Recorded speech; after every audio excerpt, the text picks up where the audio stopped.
Amigos, namastê. Vejam que interessante este corte do Flow com o ufólogo Rony Vernet. O que ele fala aqui nessa parte sobre seres aprisionados em garrafa. Lembra-nos as histórias do gênio da lâmpada. Isso é o que nós consideramos muitas vezes como apenas mitologia. Não é só mitologia, é real. Ao ler a autobiografia de um yogi, de Paramahansa Yogananda, existe um capítulo intitulado Um Muçulmano Autor de Prodígios, uma história contada por Sri Yukteswar, o mestre de Yogananda, de um muçulmano que tinha uma entidade astral, um espírito, uma entidade astral, que era uma espécie de escrava daquele muçulmano pelo poder de magia, pelo poder paranormal. Inclusive, eu gostaria de ler para vocês, eu vou apenas colocar aqui o vídeo do Rony Vernet para termos uma noção, um pequeno trecho do que ele está falando na entrevista, no podcast, e então lerei para vocês a história contida na autobiografia de um yogi de Paramahansa Yogananda. Vamos ouvir aqui um trechinho do Rony Vernet. Pessoas e tentar provas materiais, porque assim que a ciência vai avançar, a gente vai ligar o quê? Religião, espiritualidade com a ciência, tendo provas materiais.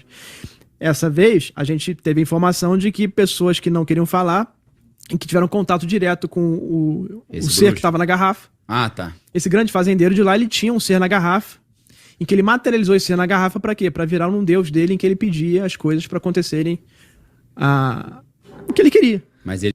É muito semelhante com a história narrada na autobiografia de um yogi, da entidade que era prisioneira, não necessariamente em uma garrafa, mas aí nós percebemos que as histórias de Aladim, né, o gênio da lâmpada, não são apenas mitologia.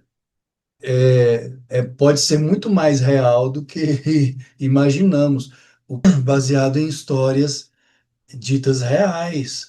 Eu acredito porque o próprio Yogananda, Paramahansa Yogananda, aclamado pai do yoga no Ocidente, autor da autobiografia de um yogi, tem um capítulo em sua autobiografia em que ele fala sobre isso, sobre esse muçulmano que tinha um espírito, uma entidade que era escravizada para realizar todos os desejos daquele muçulmano.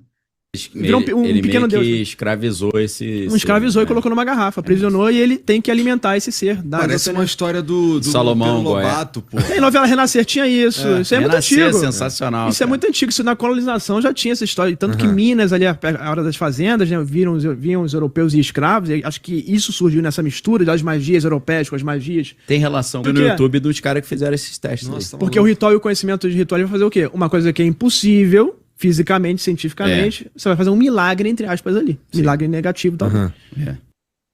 Então, eu vou ler para vocês aqui esse capítulo 18 da autobiografia de um yogi, editora Self-Realization Fellowship de Paramahansa Yogananda, um muçulmano autor de prodígios. Anos atrás, neste mesmo quarto, agora ocupado por você, um muçulmano autor de prodígios realizou 4 milagres diante de mim. Sri Yukteswar fez esta afirmação durante sua primeira visita a meu novo alojamento. Imediatamente após a matrícula na faculdade de Serampore, eu alugara um quarto numa pensão vizinha chamada Panti, residência de estudantes, de Panta, peregrino, buscador do conhecimento. Era uma antiquada mansão de tijolos, de frente para o Ganges. Mestre, que coincidência! Estas paredes de pintura recente realmente estão cheias de velhas recordações? Com renovado interesse, olhei em volta do quarto, mobiliado com simplicidade. É uma longa história, meu guru sorriu em recordação. O nome do Fakir é um yogi muçulmano, do árabe fakir, pobre, originalmente aplicado a derviches, que fazem voto de pobreza. Os derviches são do sufismo, são são praticantes do sufismo, que é o lado místico, esotérico do islamismo. São os chamados derviches dançantes. Então, continuando. O nome do faquir era Afzal Khan. Adquirira seus extraordinários poderes num encontro casual com um yogi hindu. Filho, tenho sede, traga-me um pouco de água. Um sannyasi é um renunciante, coberto de pó, um dia fez este pedido a Afzal. Então, menino, numa pequena aldeia de Bengala Oriental: mestre, sou muçulmano. Como pode o senhor, um hindu, aceitar beber de minhas mãos? Gosto de sua sinceridade, meu filho. Não sigo as regras de ostracismo ditadas pelo sectarismo ímpio. Vá, traga-me água, depressa. A respeitosa obediência de Afzal foi recompensada por um olhar afetuoso do yogi. Você possui bom karma de vidas anteriores, observou solenemente. Vou lhe ensinar certo método de yoga que lhe dará domínio sobre um dos reinos invisíveis. Os grandes poderes que obtiver deverão ser empregados para fins meritórios, ou seja, punya karma, mérito kármico, jamais por egoísmo. Percebo, infelizmente, que você trouxe do passado algumas sementes de tendências destrutivas. Não permita que germinem, regando-as com novas ações más. A complexidade de seu karma anterior é tal que você precisa usar esta vida para reconciliar suas conquistas yogis com os mais elevados objetivos humanitários. É interessante o karma, a bagagem kármica que temos, né? Às vezes pode parecer uma teia de aranha, ações meritórias, bondosas, de amor ao próximo, de amor a Deus, mescladas com ações não tão meritórias assim. Depois de instruir o Supremo Jovem numa técnica complicada, o mestre desapareceu. Afzal praticou fielmente seu exercício de yoga durante 20 anos. Seus feitos miraculosos começaram a atrair cada vez mais atenção. Parece que ele estava sempre acompanhado de um espírito desencarnado chamado Hazrat. Veja só, era um espírito, uma entidade do mundo astral que estava aprisionada aos poderes daquele muçulmano. Esta entidade invisível era capaz de satisfazer o mais leve desejo do faquir. Ignorando a advertência de seu mestre, Afzal começou a fazer mau uso de seus poderes, ou seja, as sementes do mau karma que ele carregava em sua aura vieram à tona, e ele então começou a fazer mau uso das técnicas e poderes que havia adquirido. Qualquer objeto que pegasse e repusesse no lugar logo desaparecia sem deixar vestígios. Esta desconcertante circunstância fazia do muçulmano um convidado geralmente indesejável. Ele visitava grandes joalherias de Calcutá, de tempos em tempos, apresentando-se como possível comprador. Qualquer joia que suas mãos tocassem desaparecia logo após sua saída da loja. Então nós vemos as sementes do mau karma, né, da má ação, o roubo, para não precisar trabalhar, muito provavelmente. Alguém que não quer trabalhar e acha que pode viver de forma fácil, levar uma vida fácil.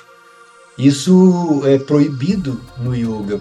A asteya é não furtar, não roubar, não tirar dos outros aquilo que não é seu, se você não deseja mau karma para você mesmo e para a própria sociedade, para a sua família e assim por diante. Quem obra mal, quem trabalha no mal, adquire mau karma, demérito kármico, a punya karma. Afzal estava frequentemente cercado por centenas de pessoas atraídas pela esperança de aprender seus segredos. O faquir convidava-as, de vez em quando, a viajar com ele. na estação ferroviária, dava um jeito de tocar um talão de passagens que a seguir devolvia ao funcionário, dizendo: mudei de ideia, não as quero agora. Mas, ao embarcar no trem com sua comitiva, Afzal estava de posse das passagens necessárias. Aqui tem uma nota de rodapé. Mais tarde, meu pai contou que a ferrovia Bengala Nagpur, onde trabalhava, fora uma das companhias lesadas por Afzal Khan. Essas proezas causavam um tumulto indignado. Os joalheiros e os vendedores de passagem em Bengala estavam tendo crises de nervos. Os policiais que buscavam prender Afzal sentiam-se impotentes. O faquir removia qualquer indício incriminatório, dizendo simplesmente: Hazrat, tira isto daqui. Hazrat era a entidade, o espírito que ele aprisionou por meio de seus poderes paranormais. Os poderes paranormais são os Siddhis, inclusive que os poderes paranormais podem ser usados tanto para o bem quanto para o mal. Se você utiliza esses poderes para o bem, ressuscitar os mortos, curar leprosos, né, como as histórias de Jesus, que foi um yogi, as histórias dos santos da Índia, Lahiri Mahashaya ressuscitou um homem de nome Rama, o próprio Yogananda, em pleno século XX, ressuscitou uma mulher na Índia. São poderes paranormais. Andar sobre as águas são Siddhis, poderes paranormais descritos por Patanjali, o sistematizador do yoga. Se você age bem, você adquire bom karma. Se você age mal, são os magos negros, são os feiticeiros, adquire mau karma.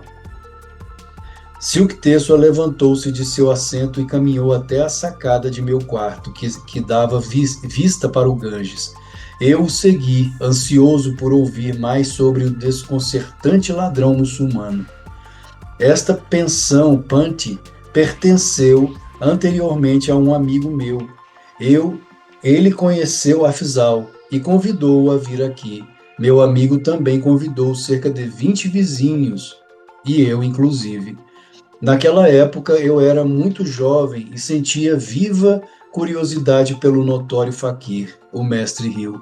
Tomei a precaução de não usar objetos de valor. Afzal examinou-me com interesse e a seguir comentou: você tem mãos fortes, desça até o jardim, apanhe uma pedra lisa e nela escreva o seu nome com giz. Depois atire-a no Ganges, o mais longe que puder. Obedeci. Assim que a pedra sumiu sob as ondas distantes, o muçulmano de novo dirigiu-se a mim. Encha uma vasilha com água do Ganges, perto da entrada desta casa. Quando voltei com a jarra de água, o faquir gritou: Hazrat, coloque a pedra na jarra. A pedra apareceu imediatamente. Retirei-a da jarra e achei minha assinatura tão legível como no instante em que escrevi. Babu quer dizer, não recordo o nome do amigo de Silkteswar, assim refiro-me a ele simplesmente como Babu, que quer dizer senhor. Babu, um de meus amigos, presente no quarto, usava um antigo e pesado relógio de ouro com corrente. O faquir examinou-os com admiração, um mau sinal. Em breve tinham sumido. Afzal, por favor, devolva meu relógio de estimação, que é herança de família. Babu implorava quase em lágrimas. O muçulmano continuou em estoico silêncio por alguns instantes e então disse: você tem 500 rúpias num cofre de aço. Traga-as para mim e direi onde localizar seu relógio. O aturdido Babu partiu imediatamente para casa. Pouco depois voltou e entregou a Afzal a quantia exigida. Vá à pontezinha perto de sua casa. O faquir deu as instruções. Peça a Hazrat que lhe dê o relógio e a corrente. Babu saiu correndo. Ao regressar, ostentava um sorriso de alívio, mas nenhuma joia. Quando dei ordem a Hazrat, conforme as instruções, declarou: meu relógio veio pelos ares até cair em minha mão direita. Estejam certos de que primeiro tranquei minha herança familiar no cofre antes de me reunir ao grupo aqui. Os amigos de Babu, testemunhas do tragicômico resgate de um relógio, olhavam com ressentimento para Afzal. Então ele falou apaziguador: por favor, digam o nome da bebida que desejarem. Azrat se incumbirá de produzi-la. Alguns pediram leite e outros suco de frutas. Não me espantei quando o enervado Babu exigiu o uísque. O muçulmano deu uma ordem. O obediente Azrat enviou recipientes selados pelos ares, que desceram ao chão com um baque surdo. Cada homem encontrou a bebida desejada. A promessa de uma quarta proeza espetacular naquele dia foi, sem dúvida, satisfatória para nosso anfitrião. Afzal ofereceu-se para providenciar um almoço instantâneo. Vamos encomendar os pratos mais caros, sugeriu Babu tristemente. Quero uma refeição caprichada em troca de minhas 500 rúpias. Tudo deve ser servido em pratos de ouro. Assim que todos manifestaram suas preferências, o faquir dirigiu-se ao incansável Azrar. Seguiu-se grande estrépito. Travessas de ouro cheias de caril, elaboradamente preparado, luxes, pães sem fermento, quentes e muitas frutas fora de estação, aterrizaram aos nossos pés, vindos de parte nenhuma. Toda a comida era deliciosa. Depois de nos banquetearmos durante 1 hora, começamos a ir embora. Um barulho tremendo, como se os pratos estivessem sendo empilhados, nos fez dar meia volta. Assombro. Não havia sinal de pratos resplandecentes, nem dos restos de comida. Guruji, interrompi, se Afzal podia facilmente obter coisas como pratos de ouro, por que cobiçava a propriedade alheia? O faquir não estava superiormente desenvolvido em espiritualidade, explicou Yukteswar, mestre de Yogananda. Seu domínio de certa técnica de yoga lhe deu acesso a um plano astral onde qualquer desejo imediatamente se materializa. Tendo como intermediário um ser astral chamado Azrat, o muçulmano podia extrair da energia etérica os átomos de qualquer objeto por um ato de poderosa vontade. Queridos, não necessariamente essa entidade astral é perversa, é má. Ela apenas, como ela está no mundo espiritual, no mundo astral, escravizada pelo poder do muçulmano, no caso, ela faz o que o muçulmano pede.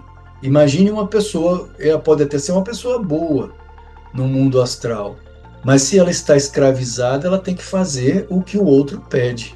Não que ela seja necessariamente má, mas ela tem poderes no mundo astral. Por um ato de poderosa vontade. Pode ser também um demônio, pode ser um elemental da natureza, pode ser um demônio, como pode ser apenas uma entidade não necessariamente demoníaca, apenas que está ali aprisionada, como pode ser também um demônio. Objetos astralmente produzidos, entretanto, têm estrutura evanescente, não podem ser retidos por longo tempo. Nota de rodapé. Exatamente como o meu amuleto de prata, um objeto astralmente produzido, que afinal desapareceu da Terra. O mundo astral é descrito no capítulo 43 da autobiografia de um yogi. Afzal ainda cobiçava a riqueza terrena, cuja aquisição, apesar de exigir trabalho mais duro, tem durabilidade mais garantida. Dei uma risada. Às vezes, essa também some inexplicavelmente. Afzal não era um homem de realização divina, continuou o mestre. Os verdadeiros santos realizam milagres de natureza benéfica e permanente, porque estão sintonizados com o Criador onipotente. como Jesus quando multiplicou os pães e peixes. Aquela multiplicação dos pães e peixes que Jesus realizou foi algo permanente. Ou quando Mahavatar Babad materializou um castelo na Índia para Lahiri Mahashai. O castelo não se tornou permanente porque era apenas para satisfazer uma vontade, um desejo de Lahiri de viver em um castelo. Terminado aquele desejo, o castelo se desmaterializou. Yogananda, existe uma história de Paramahansa Yogananda que foi contada certa vez por monges, em que ele materializou mangas. Ele estava na praia com os discípulos e manifestou o desejo de comer mangas. Os discípulos disseram: mestre, não é época de mangas. E as mangas, então ele disse: olhe para aquela onda. Haviam ondas do mar trazendo mangas para ele e os discípulos, ou seja, ele materializou mangas. Yogananda, os relatos de curas, pessoas com problemas mentais, existe o relato de uma pessoa que tinha um problema mental e olhou nos olhos de Yogananda. Essa pessoa relatou posteriormente, saiu numa revista da Self-Realization Magazine, que ela viu uma luz azul saindo dos olhos de Yogananda e entrou nos olhos dessa pessoa e foi até o seu cérebro, e ela então ficou curada de problemas mentais. Yogananda curou Dayamata de um problema sério de pele que ela tinha desde a juventude, curou o irmão de Dayamata de epilepsia, como falei, ressuscitou uma mulher já falecida, né? Obviamente, na Índia. Yogananda se transfigurou certa vez na presença de discípulos, se transfigurou na presença do irmão Anandamoy, o seu corpo se tornou pura luz. São muitos os relatos dos milagres produzidos por Yogananda. Continuando. Agora compreendo, Guruji, o mundo pós-morte parece ter alguns aspectos encantadores. O mestre concordou. Nunca vi Afzal depois daquele dia, porém, alguns anos mais tarde, Babu veio à minha casa para mostrar-me um artigo de jornal com a confissão pública do muçulmano. No artigo fiquei conhecendo os fatos que acabei de lhe contar sobre a iniciação de Afzal, quando adolescente, por um guru hindu. A ideia central do artigo, segundo a memória desse texto, era: eu, Afzal Khan, escrevo estas palavras como ato de penitência e aviso aos que buscam a posse de poderes miraculosos. Durante anos, fiz mau uso das prodigiosas habilidades a mim concedidas pela graça de Deus e de meu mestre. Embriaguei-me de egoísmo, considerando-me acima das leis comuns da moral. Chegou afinal meu dia do ajuste de contas, o ajuste kármico. Encontrei recentemente um ancião numa estrada, nas imediações de Calcutá. Ele caminhava penosamente, mancando, e carregava um objeto brilhante que parecia ouro. Dirigi-me a ele com cobiça no coração. Sou Afzal Khan, o grande faquir. Que tem você aí? Esta esfera de ouro é minha única riqueza material. Não deve ter interesse para um faquir. Suplico-lhe, Senhor, cure minha perna manca. Toquei a bola e afastei-me sem responder. Atrás de mim seguia o velho mancando. De repente lançou um grito: meu ouro sumiu! Ante minha indiferença, ele falou de súbito, com voz forte, que saía esquisitamente de seu corpo frágil. Não me reconhece? Parei emudecido, consternado ao descobrir, tarde demais, que o velho, insignificante e aleijado, não era outro, senão o grande santo que há muito, muito tempo me iniciara em yoga. Ele endireitou-se, seu corpo instantaneamente se tornou vigoroso e jovem. Então, o olhar de meu guru era flamejante. Vejo com meus próprios olhos que você usa seus poderes não para ajudar a humanidade sofredora, mas para assaltá-la como um ladrão vulgar. Retira os seus poderes ocultos. Azrath está livre de você. Nunca mais você aterrorizará Bengala. Chamei Azrath em tons angustiados. Pela primeira vez, ele não apareceu em minha visão interna. Ou seja, Azrath não era mal. Era um espírito do mundo astral que estava aprisionado por aquele faquir. Mas, de repente, um véu escuro foi levantado. Vi claramente a blasfêmia que era minha vida. Meu guru, agradeço por banir minha prolongada ilusão. Eu soluçava a seus pés. Prometo abandonar minhas ambições mundanas. Farei um retiro nas montanhas para uma solitária meditação em Deus, na esperança de compensar meu passado de maldades. Meu mestre me encarou com silenciosa compaixão. Sinto sua sinceridade, disse finalmente. Em virtude de seus primeiros anos de rígida obediência e pelo arrependimento atual, vou conceder um benefício. Seus demais poderes estão perdidos, mas sempre que necessitar alimento e roupa, ainda poderá chamar Azrath para que os forneça. Dedique-se de todo o coração à compreensão divina na solidão das montanhas. Vejam que a escravidão de Azrath foi mudada, foi uma bênção, na verdade, porque ele estaria a partir de então servindo ao faquir apenas com alimento e roupa para um homem que agora se torna um renunciante de fato. Alguém que vai apenas buscar a Deus nas montanhas, em meditação. E ele precisa de alimento, ele precisa de roupas, precisa de alimentos nas montanhas para se dedicar totalmente a Deus. E Azrath, servindo com alimento e roupa, apenas isto, alimento e roupa, estaria adquirindo o próprio Azrath bom karma, porque estaria servindo a um homem santo, a um homem que agora está se dedicando à vida religiosa, ao Sanatana Dharma, à meditação profunda em Deus. E o capítulo termina. Meu guru então desapareceu. Fiquei sozinho com minhas lágrimas e reflexões. Adeus, mundo. Vou buscar o perdão do bem-amado Cosmo. Autobiografia de um yogi de Paramahansa Yogananda. Namastê.